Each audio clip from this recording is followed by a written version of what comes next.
Hello guys, welcome to right in seconds. काफ़ी time बाद आज मेरा व्लॉग आया है और मेरा पर्पस सिर्फ यही था, एक वर्कशॉप के बारे में बताने के लिए कि वो कैसे लोगों को लूट रही है, चूतिया बना रही है, ताकि आप लोग अलर्ट हो जाएं। क्योंकि मैंने काफ़ी अपने सब्सक्राइबर, अपने फ्रेंड्स को वहाँ भेजा था, तो उन्होंने कई बार कंप्लेन की कि जो है ये सही नहीं है, यहाँ का काम सही नहीं। मुझे लगा कि हो सकता है बाई चांस कुछ गलतियाँ हो गई हों, जो कि नॉर्मल सी बात है, सबसे होती रहती हैं। लेकिन जब मैंने काम कराया तो जो है एकदम मतलब दिमाग ही फिर गया, मेरा दिमाग ही ख़राब हो गया जब मैंने उसका काम देखा काफ़ी टाइम बाद। उससे पहले तो उसका काम काफ़ी अच्छा था, इसीलिए मैंने कई लोगों को बताया, कई लोगों को वहाँ पे भेजा। तो एक ब्लॉग के साथ डिस्कस कर लेते हैं और एंड में मैं ज़रूर बताऊंगा ये वर्कशॉप कौन सी है, कहाँ पे है, और इस वर्कशॉप से कोई भी काम ना करें। तो वीडियो पर बने रहो, चैनल को सब्सक्राइब करो, लाइक करो, शेयर करो और ऐसे सपोर्ट करते रहो। बहुत से सब्सक्राइबर्स जुड़े हैं इंडिया से और इंडिया से बाहर, जो कि मुझे इंस्टा पे मैसेज करते हैं। GTR से रिलेटेड कोई भी इशू हो, कोई भी पार्ट्स चाहिए हो, तो मुझे इंस्टाग्राम पे DM करो। यूज़र नेम यहीं पे आ रहा होगा। तो वीडियो को लाइक ज़रूर कर देना, सब्सक्राइब ज़रूर कर देना। चलते हैं फिर। तो पूरी मैं कहानी बताऊंगा कि जो है कैसे क्या हुआ था और इस वर्कशॉप का नाम क्या है। तो मैंने 2021 में इनको जनवरी में आई थिंक सर्विस के लिए दी थी। तो मैं होम टाउन जा रहा था, तो मुझे पता था कि काम तो इनका ठीक ठाक है, तो खैर छोड़ देते हैं। एक भरोसे की बात होती, जब धीरे धीरे कस्टमर पुराना हो जाता है तो एक भरोसा बन जाता है। तो मैंने इनकी वर्कशॉप पे बाइक छोड़ दी। तो मैं जब वापस आया, इनको कॉल की और मैंने पूछा कि हो गई है गाड़ी की, नहीं हुई है सर्विस।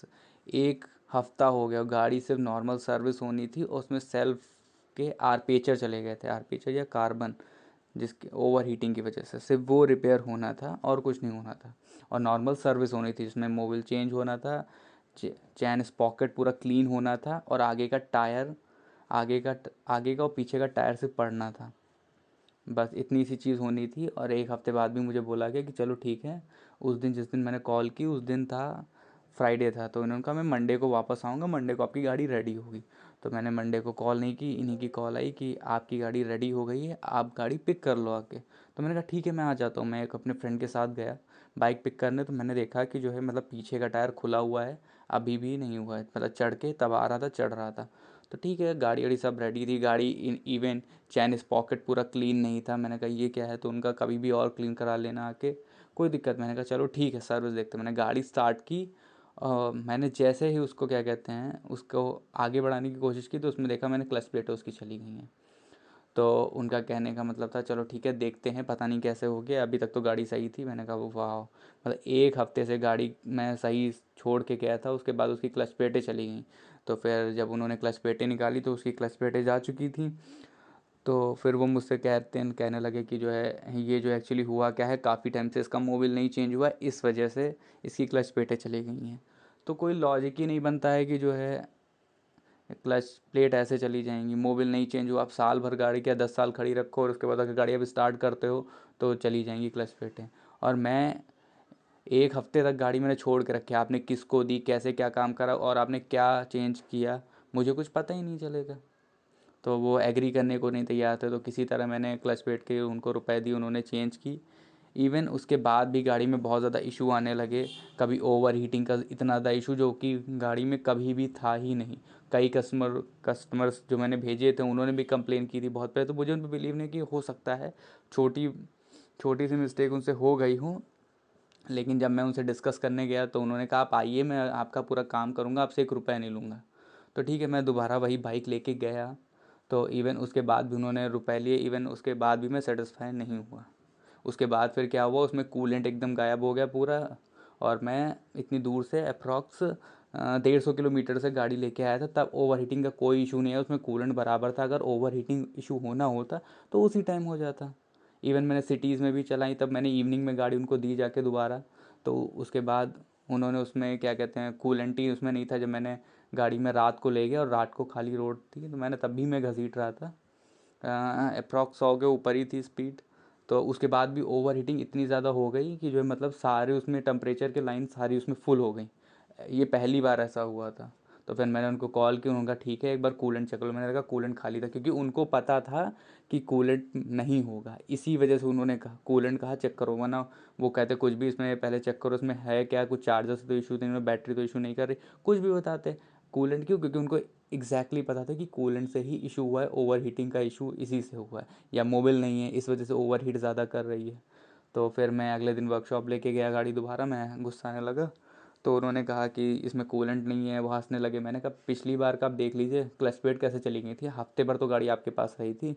तो उन्होंने बात को वो टाल दिया।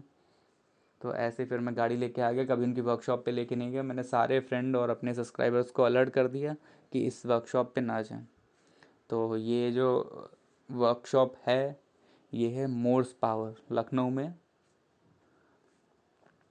इनके जो ओनर हैं वो हैं इज़राइल।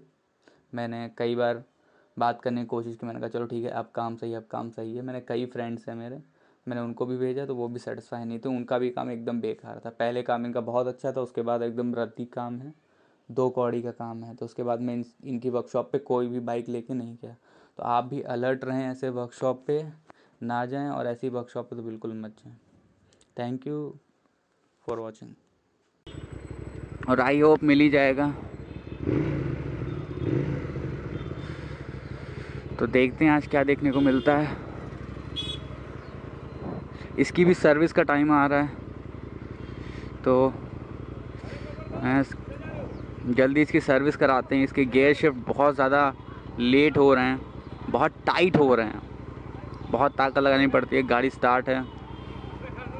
तो आई थिंक अब सर्विस मांग रही है गाड़ी, और काफ़ी टाइम हो गया, काफ़ी टाइम से कोविड की वजह से। कोविड से पहले मैंने सर्विस कराई थी, उसके बाद नहीं कराई थी। तो देखते हैं क्या सीन रहता है। अभी हम लोग खड़े हैं हजरतगंज चौराहे पे, और लेट्स सी। ओ भाई साहब, यहाँ पे कभी कभी सिग्नल इतनी लेट हो जाते हैं कि आपके तीन 4 मिनट सिग्नल ही नहीं खुलते हैं। और अभी तो ट्रैफिक कुछ नहीं है, शाम के टाइम यहाँ पे ट्रैफिक देखने वाला होता है। यहाँ से वालिंगटन चौराहे तक मतलब 1 किलोमीटर तक पूरा ट्रैफिक रहता है, खुलते ही नहीं है सिग्नल। ऊपर से मैनेजमेंट बहुत ख़राब है पुलिस वालों का। एक पुलिस वहाँ पे सलामी दे रहा है लाल बत्ती को। पुलिस का मैनेजमेंट बहुत ख़राब है, बेफालतू में चालान काटे जाते हैं। गाड़ी कहीं खड़ी है, इसका एक बार नो पार्किंग का चालान हो गया था, सीसीडी के बगल में जस्ट खड़ी थी 2 मिनट के लिए, वो पर्ची रख के चला गया, बाकी गाड़ियों पे नहीं, सिर्फ बाइकों पे। तो ये तो होती है। तो देखते हैं क्या देखने। ओह, ये लकली ग्रीन सिग्नल, इससे अच्छी बढ़िया चीज़ क्या हो सकती है ना, ग्रीन सिग्नल आपको मिल जाए और चल लें 10-90। आई होप तो सब सही रहे, लेकिन हमें तो चलना है स्ट्रेट। बस निकल पड़ी अपनी गड्डी पे।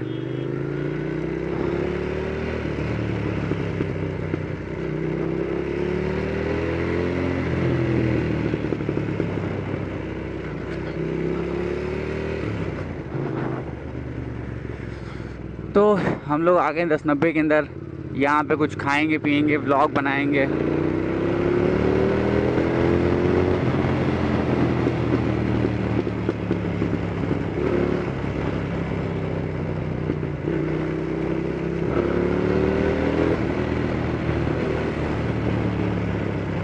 तो आप रिएक्शन देखने को तैयार हो जाओ।